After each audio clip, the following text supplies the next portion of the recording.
Salutare, salutare, dragi frați din Biserica Speranța Linz! Salutare, frate păstor Doru Mircea! Salutare, dragi frați din Comitetul Bisericii! Vă salutăm de aici din Madagascar, după cum ați văzut, de lângă clinica mobilă Bethesda. Și vrem să vă mulțumim dumneavoastră și unui grup foarte special. Mulțumim frumos copiilor de la școala duminicală, mulțumim frumos tinerilor, adolescenților. Dumnezeu să vă răsplătească toată dragostea și tot efortul dumneavoastră. Ați făcut o treabă extraordinară și ajutorul dumneavoastră, cei 8.000 de euro pe care îi donați pentru această lucrare, e cu adevărat o mare binecuvântare. Atât pentru lucrarea medicală, pentru care sunt dedicați, cât și pentru lucrarea evanghelistică. Pentru că cu ajutorul microbusului, cu ajutorul busului medical, călătorim săptămânal pentru a oferi ajutor medical, pentru a face evangelizare medicală.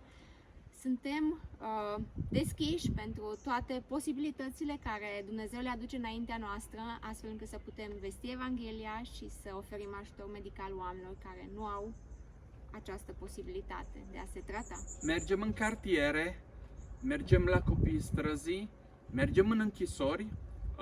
Chiar săptămâna trecută am avut niște proiecte, un proiect de evangelizare în care au fost tratați 118 oameni și de asemenea au fost copiii străzii.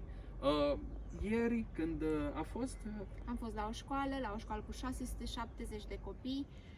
Mergem periodic la astfel de evenimente pentru că vrem să fim aproape de poporul mălgaș, de oamenii din Madagascar. Vă mulțumim frumos echipei care a avut această idee extraordinară și le suntem și vă suntem recunoscători. Familia Alex și Georgiana Burcușel, împreună cu prietenii și partenerii dumneavoastră din asociația Extern Libe sau Iubirea Apropielui în limba română. Domnul să vă răsplătească pentru că ați păstrat inima misionară și ați transformat-o într-o dragoste pentru lucrarea din Madagascar.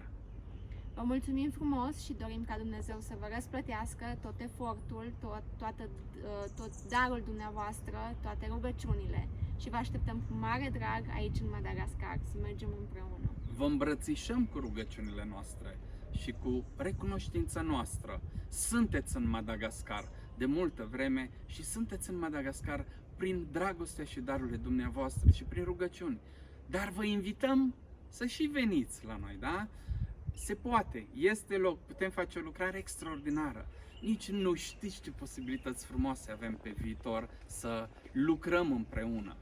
Așadar, vă mulțumim frumos, Biserica Speranța Linz. Din Madagascar, familia Șaitiș, Marcel și Ioana. Domnul să vă binecuvinteze!